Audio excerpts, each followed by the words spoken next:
Good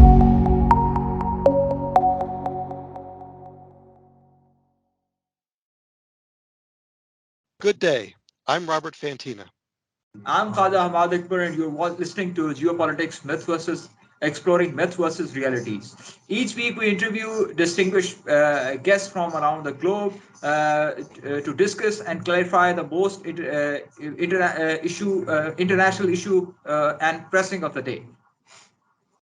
Our guest today is Gloria La Riva. Gloria is a labor, community, and anti-war activist based in San Francisco, California. In 2020, as the presidential candidate for the Party for Socialism and Liberation and the Peace and Freedom Party, Gloria received the most votes of any socialist presidential candidate since 1976. Gloria has been a key organizer of many mass demonstrations and other actions opposing wars and occupation in Central America, Iraq, Palestine, Afghanistan, Yugoslavia, and elsewhere. She has worked for decades to defend Cuba's sovereignty and against the U.S. blockade. Gloria was awarded Cuba's Friendship Medal in 2010, approved by the Council of State, for her many years of solidarity with the people of Cuba, and was the coordinator of the National Committee for Free the Cuban Five, Cuban heroes unjustly imprisoned in the U.S. for defending Cuba from U.S.-sponsored terrorism. They have since been freed. Welcome, Gloria. Thank you, Robert and Khawaja. I appreciate the invitation. So, Gloria, the U.S. has long designated Cuba a state sponsor of terrorism. Considering the U.S.'s support for terrorist groups in Syria and many other places, its financial and diplomatic support for the apartheid regime of Israel, coupled with state violence against people of color within the U.S. borders, how can the U.S. government name any other country a, quote, state sponsor of terrorism? Exactly. Well, first, the list is a U.S. invention, and it's a spurious list. It's a list that's part of the program of the U.S. to apply sanctions and aggression against other countries that don't do the bidding of the U.S. And that goes along for Cuba and the other countries on the list, including Syria, Iran, North Korea. And the issue of Cuba is truly outrageous because Cuba is the victim of U.S.-sponsored terrorism. In fact, Cuba has documented that 3,478 Cubans have been murdered by U.S.-backed terrorism, both in Cuba and around the world. So for the U.S. to do this is in order to, as one Cuban official told us, to completely seal Cuba off in every little way that the blockade, the economic, financial, commercial blockade has not been able to do in these 60 years. So Cuba is experiencing great hardship because of this state sponsor of terrorism label, the SSOT.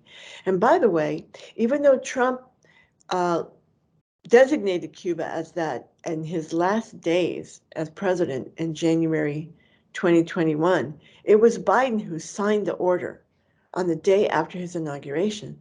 And he's maintained that label and that designation and that punishment ever since. And there's a movement to demand the lifting of that in addition to the blockade, but certainly immediately the lifting of that false designation. Thank you. Khawaja? Thank you, Gloria.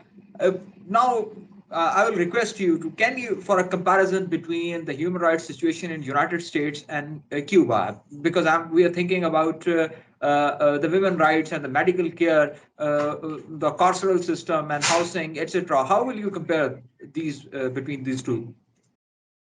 Well, the United States being the most capitalist and imperialist power in the world, the people of the United States suffer greatly from the denial of basic human rights. The Constitution is often referred to in denying women our right to abortion, for example, or even equal rights.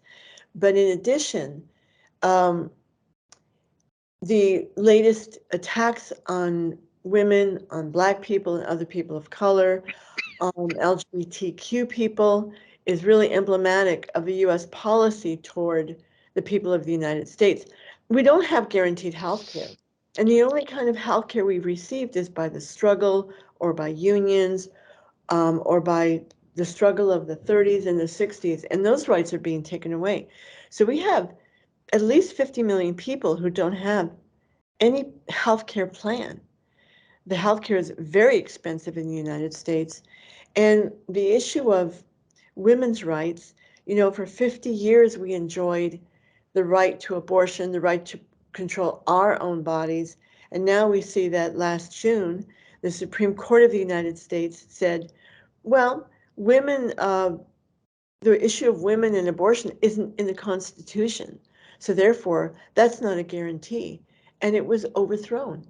Now we see like struggles in different states where every time in at least 6 states where it has been put up on referendum, either trying to further ban abortion rights or to guarantee it as a constitutional right, the population has voted to say women have that right, that we have the right to abortion, to our reproductive rights.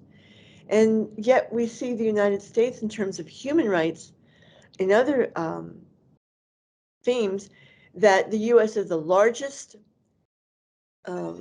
population of prison, the largest number of prisoners, both in absolute and relative terms, in the world. And the numbers are growing. We have people, especially political prisoners, who have spent 40, 50 years. There's two noted prisoners that I'll mention, and that is Mumia Abu-Jamal, who's been in prison since 1981, 40, going on 42 years now, and Leonard Peltier, a Native American, well-known political prisoner in the world, who is now in his 48th year.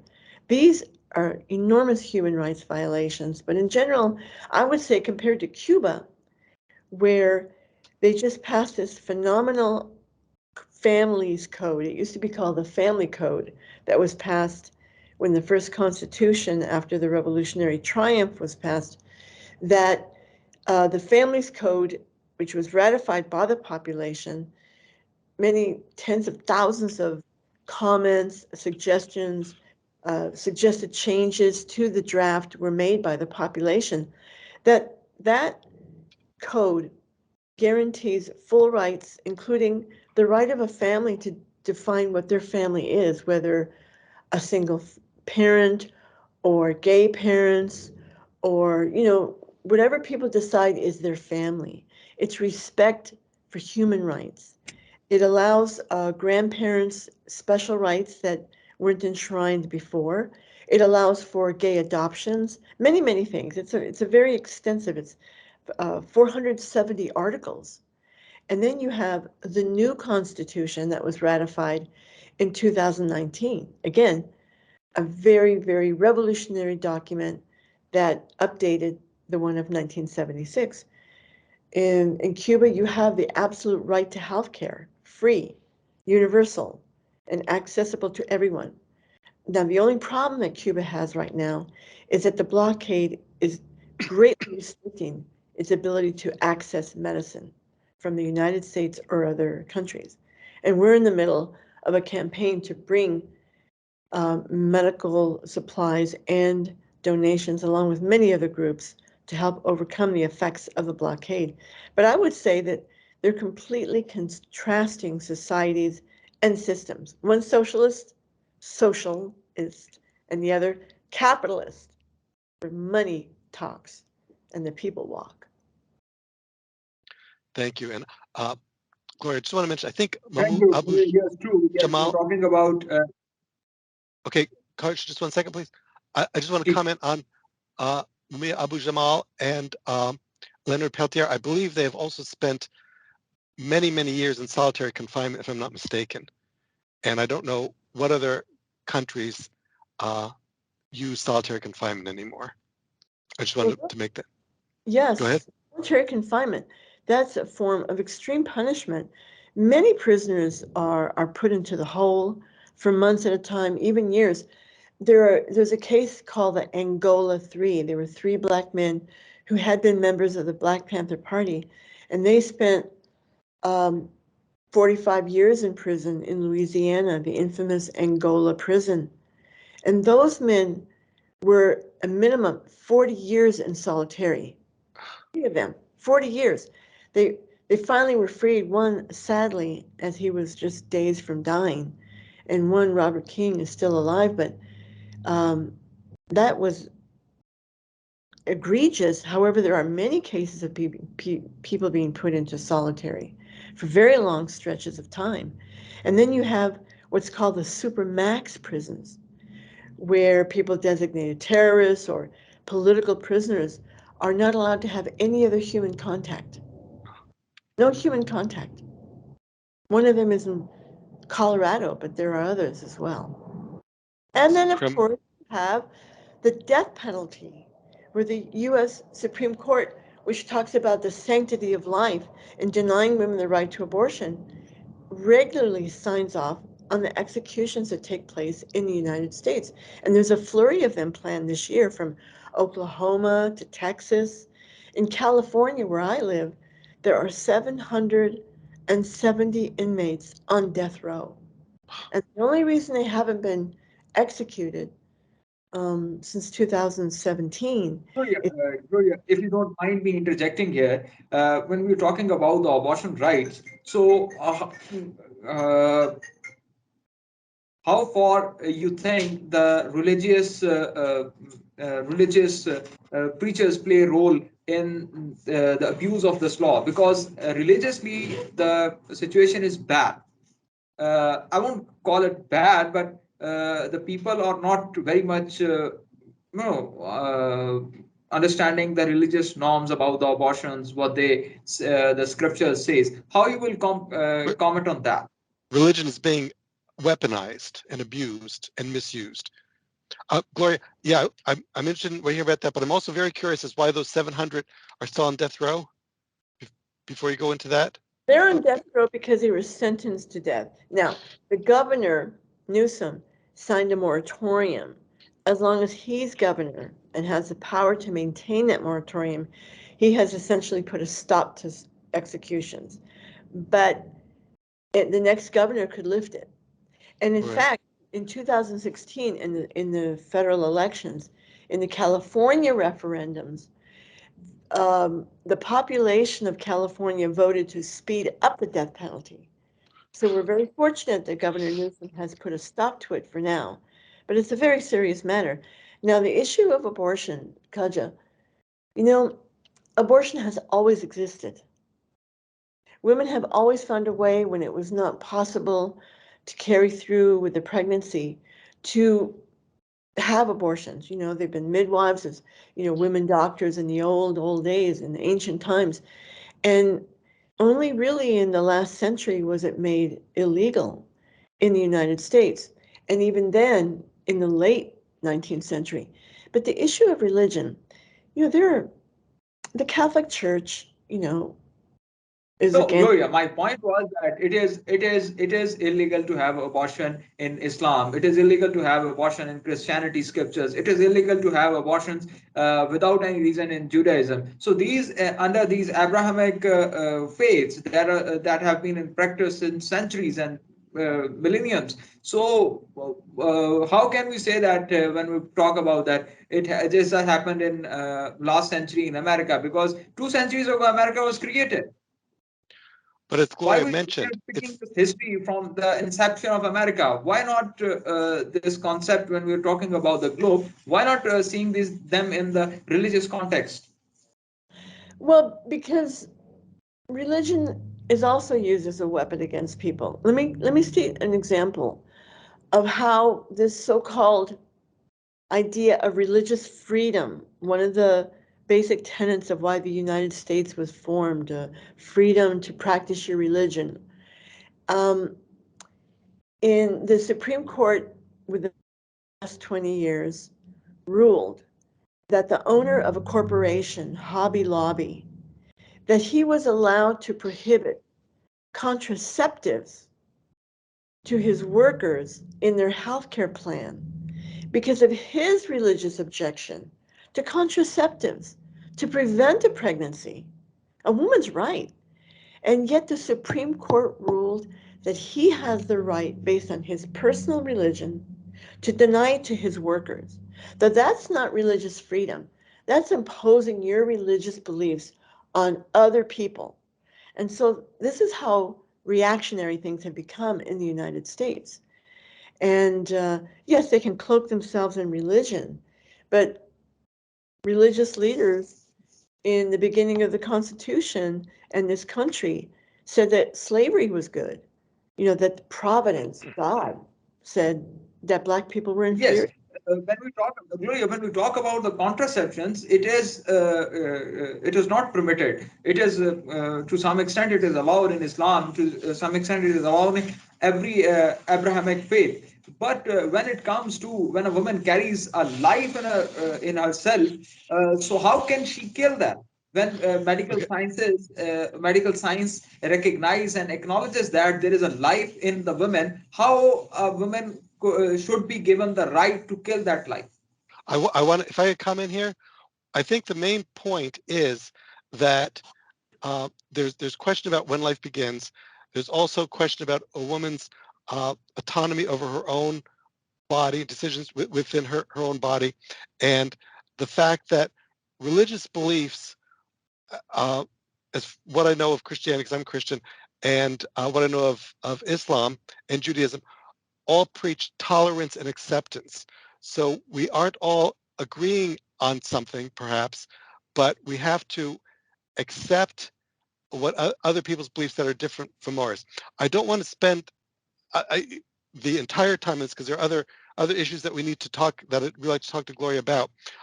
But that's my thought on that. And Gloria, I don't know if you have a further thought on this or on Karja's question. Well, we have a saying in the movement: neither the church nor the state shall have any say on people's lives. There's separation of I church agree. and state, and religion is not the law of the land. And regardless of what leaders and religions say about abortion or other issues, it is a struggle and it's a just cause of women and men too to defend the right of women to our bodies and our lives. And that's, that's something that we're going to keep fighting for. On a related note to that, we're seeing in the states especially, there are lots of what they're referring to as gender-related laws. They're banning medical treatment for transgender children. They're banning books about LGBTQ issues. They're banning books about racism in the elementary schools and high schools and in universities. Uh, can you comment on that? I mean, it's shocking, but can you comment on this? Yes, the right wing, the ultra right, has taken up the issue of trans healthcare as a weapon in order to try to divide the population because they feel that they can use, and they have been using, the issue of children as if they're trying to protect children from, let's say, going under the knife. They've really created a hysteria about this. And what parents who have trans children who decide that they support the children is the right to have, if they decide, to have hormonal treatments as a youth until they become an adult. But what the state of Missouri has done, and which is where I'm going to a rally this coming Saturday with many activists, the state of Missouri, by a law, basically an edict by the Attorney General, is that essentially hormonal replacement treatment is being denied to adults. And they're claiming it's about the children, adults. And now, because Missouri has done this, it's going to take effect in 2 days if it's not challenged. Other conservative states, legislatures, are planning to pass the same laws. But again, even if you read the New York Times, they're writing about the fact that the ultra right lost the fight over gay marriage, that they lost it when it was guaranteed by the Supreme Court a number of years ago. And so they had said, we have to find something that we can win votes by. And that's what they're using. They don't care about children's lives. They don't care about adults. They don't care about the working class people. When all people have a need for health care, jobs, housing. In fact, one of those senators, a state senator of Missouri, was challenged because he was talking that it's okay for a 12-year-old girl to get married. He proposes a child marriage, but he claims to care about children. So these are political assaults on the people, whether it's LGBTQ issues or women or Black people or race. Many of these school districts in Texas and Florida and other places, they're banning the teaching of the struggle against racism, of the history of racism in our country. And as you said, Robert, even trying to limit that discussion, banning it in universities. But here's another issue as well of denying academic freedom, and that is in many universities in certain states, um, the Palestinian cause cannot be raised. It's being talked about that it's anti-Semitic, which is completely false.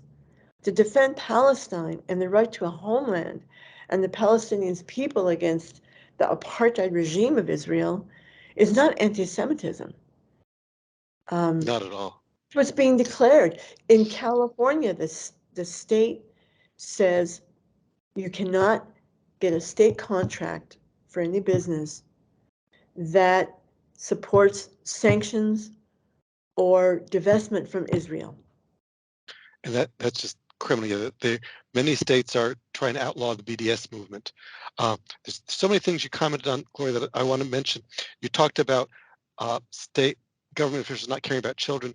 In Iowa, I believe it is, recently, the child labor laws have just been relaxed, that the young children, 12 and 13, can now work in construction, on construction sites and so on.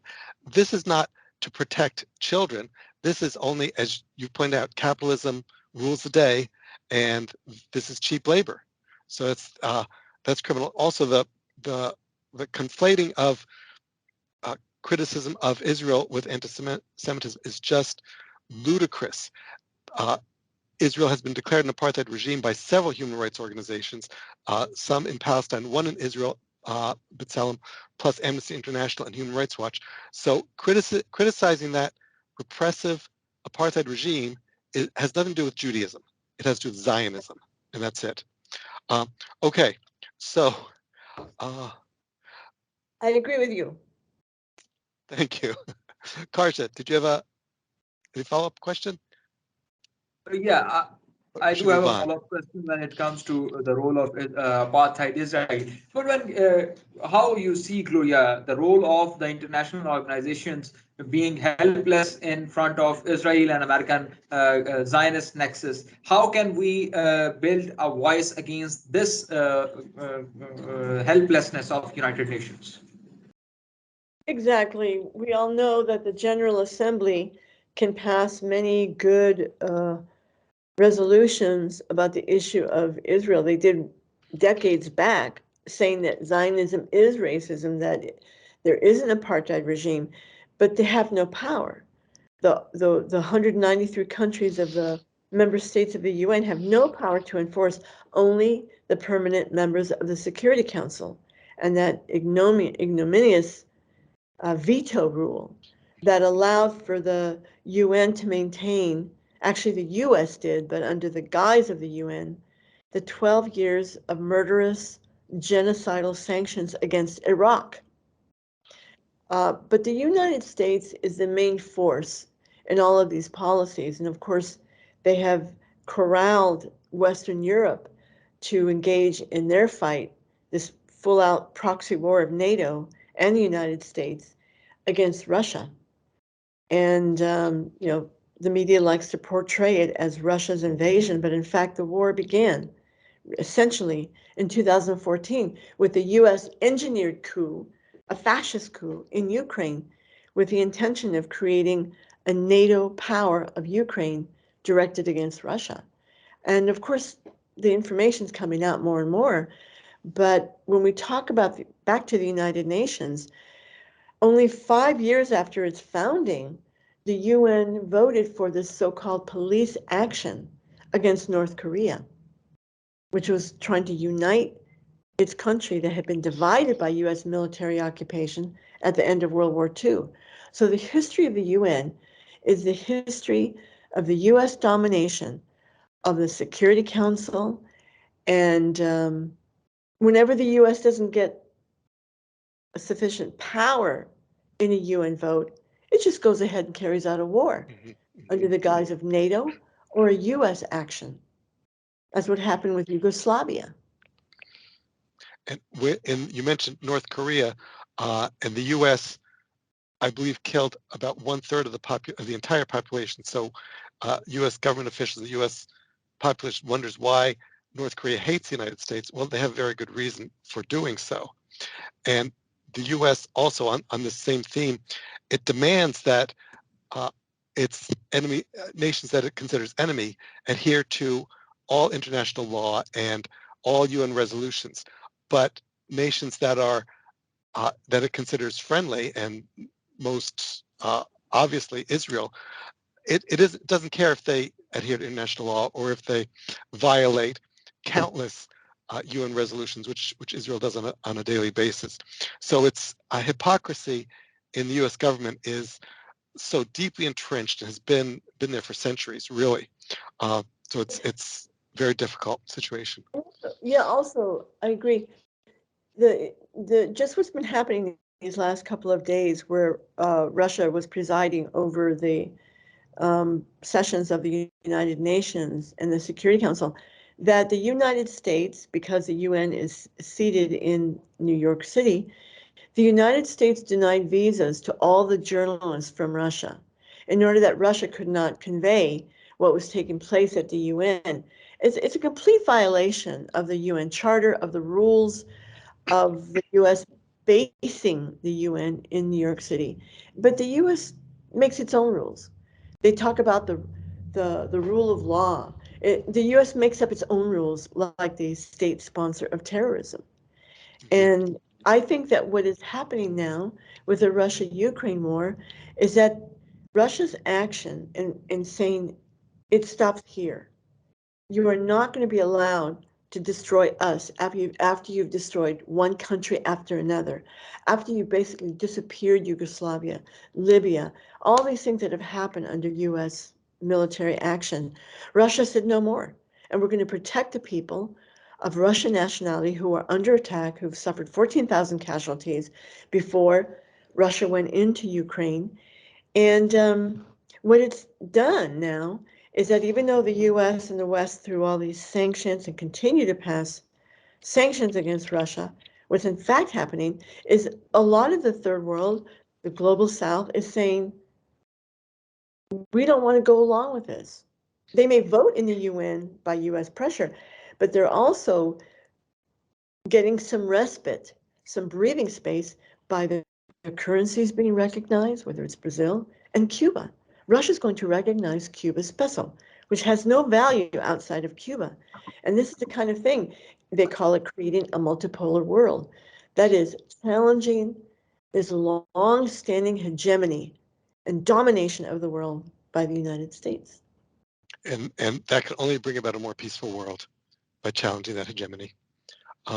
Yeah, I mean, the danger of war deepening and widening is very great.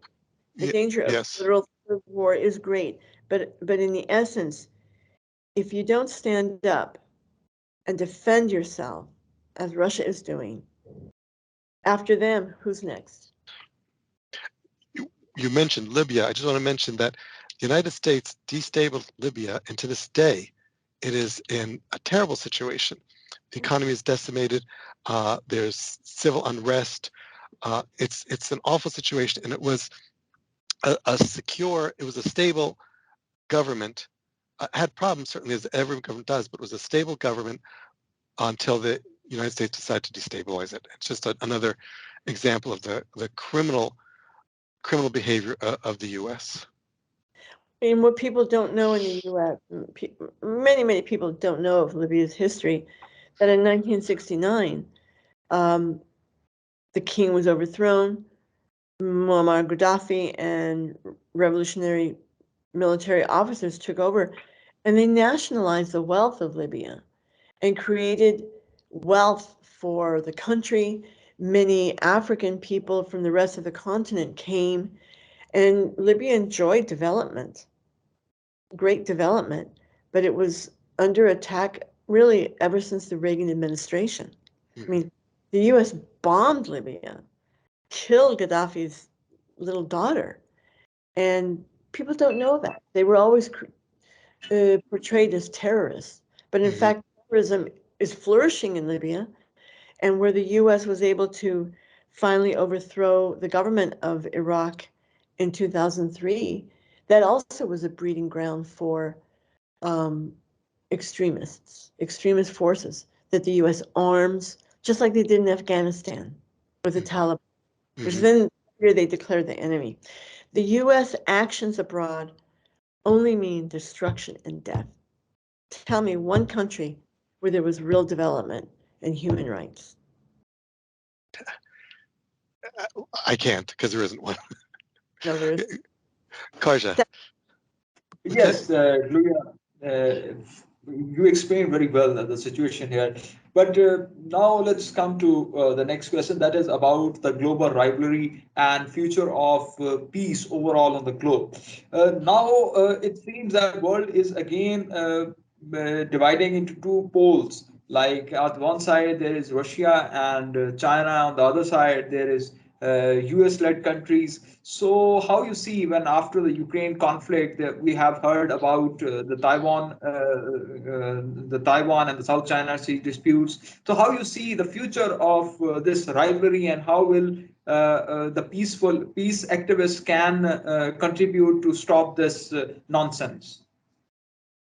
Well, I think the first point, and thank you for the question, Kaja, the first point to assuring peace and stability for the people, independence, sovereignty, and human rights is understanding what you're describing about the sides that are basically aligning. And that is that at the end of World War II, the US was the #1 victor. It was the Soviet Union that lost more than 27 million lives fighting and defeating fascism, virtually alone until the very end of the war. But the US came out on top economically, militarily. It didn't suffer territory except the one-day bombing of Pearl Harbor. It lost, I think, some 500,000 lives. But the brunt of the war was by the Soviet Union. And so what the U.S. did with the Bretton Woods Conference, with eventually the U.S. dollar becoming the currency of the world, by controlling through the SWIFT banking system, the U.S. controls the banking, the insurance, the commercial trade of the world. And they impose sanctions that are as deadly as a bombing war, in addition to its bombing wars.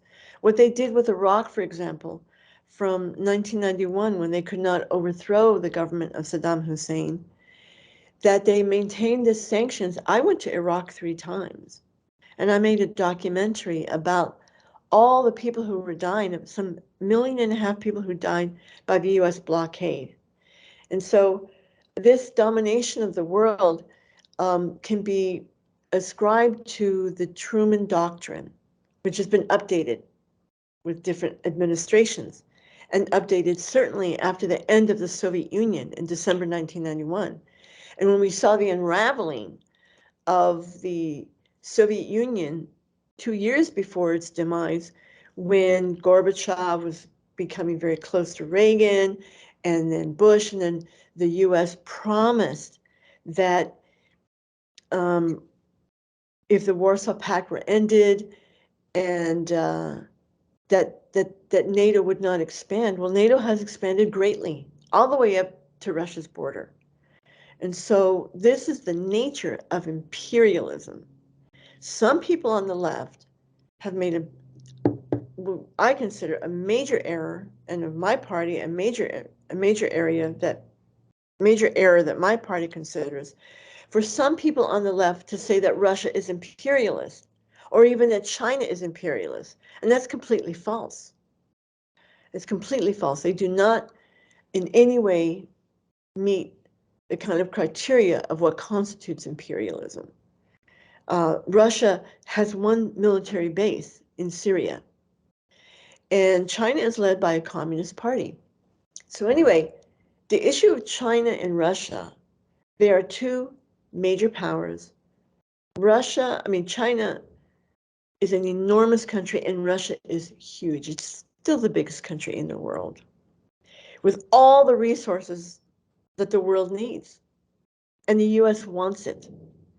The US wants to break up China. It's like the open door policy of the 19th century, of the imperialists trying to grab onto pieces of China.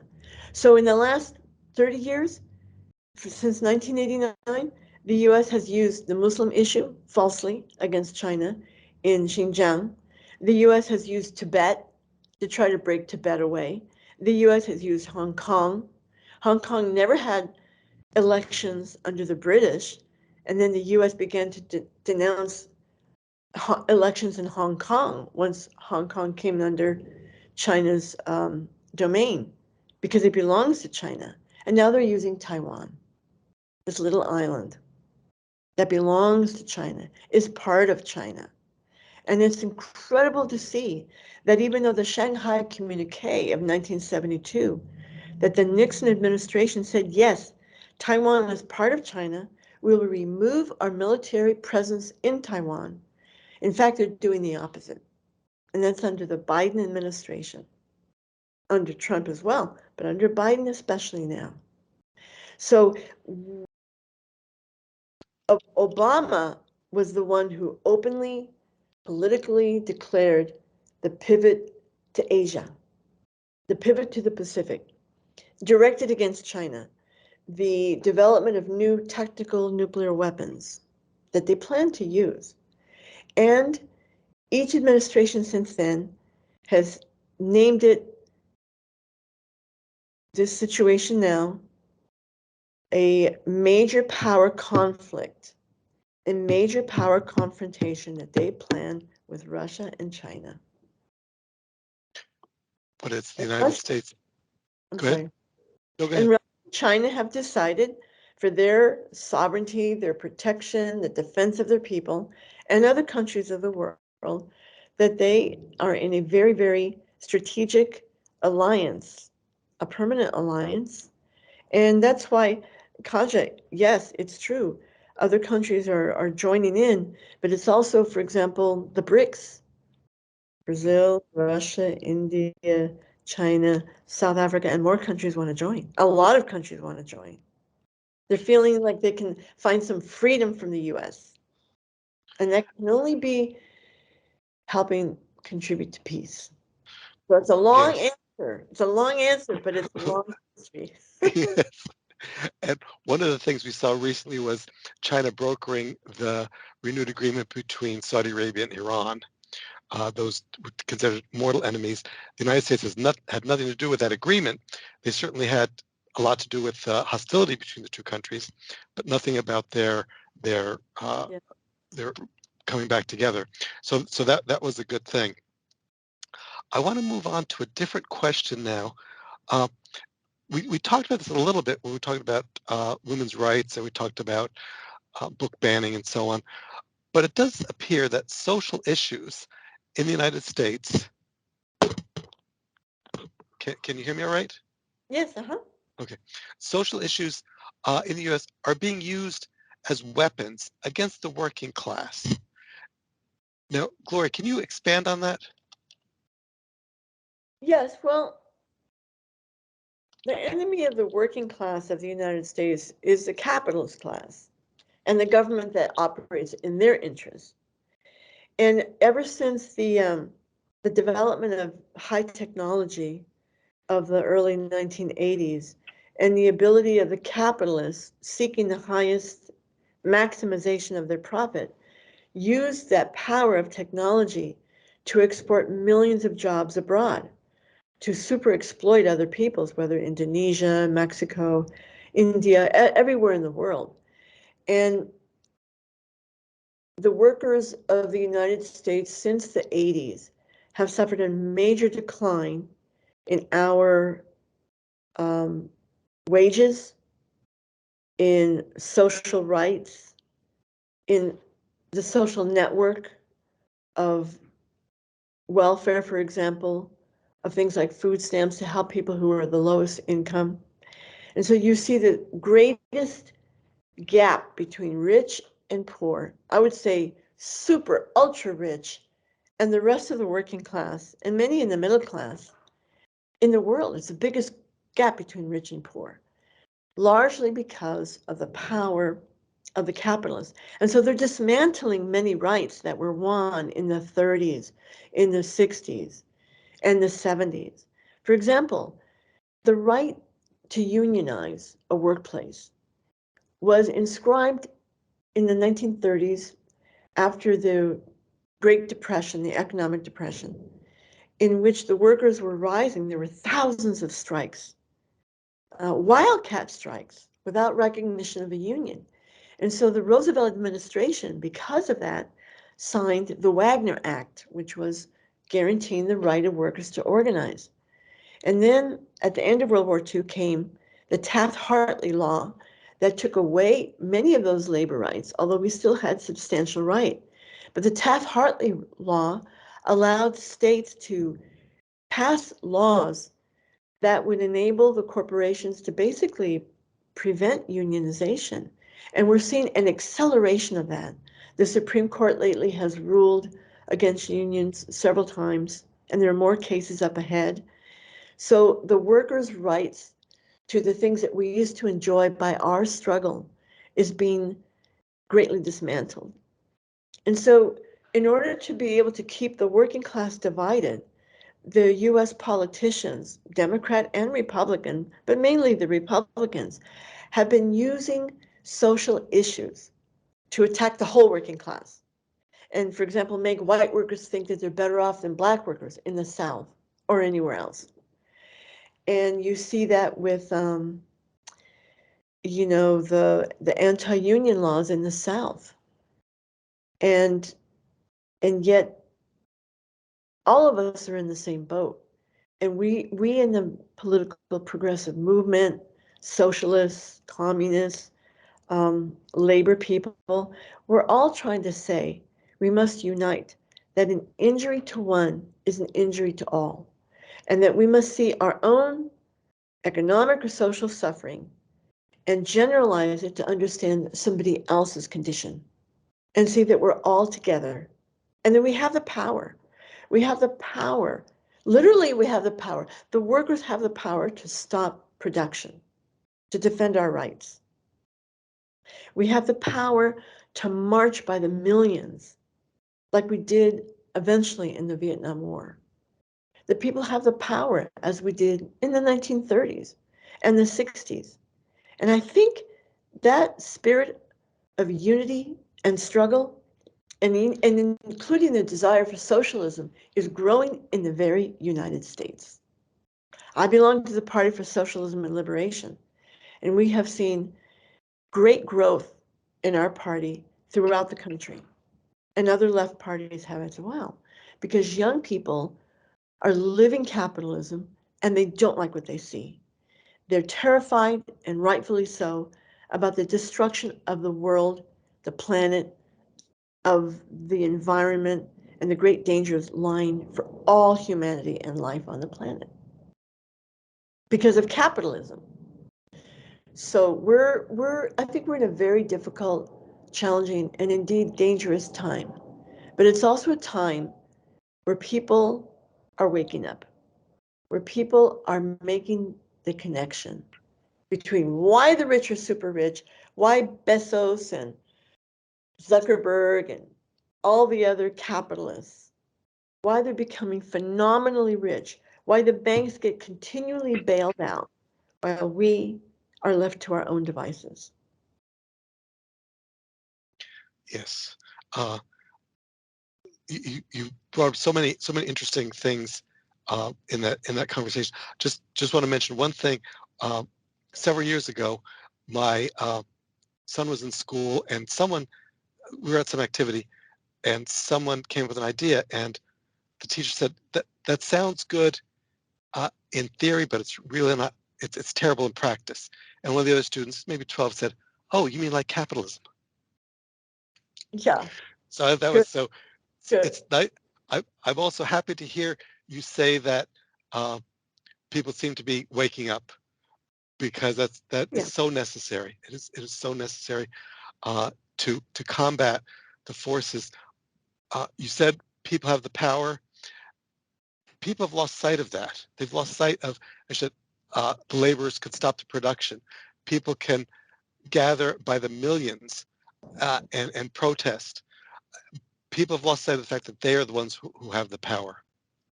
Yes, and I think people are realizing that the government is acting against them. Look at the railroad workers, of 11 unions, which have enormous power because they control the railroads industry. And they're not even allowed the right to take a sick day, to get paid for a sick day, which is pretty fundamental.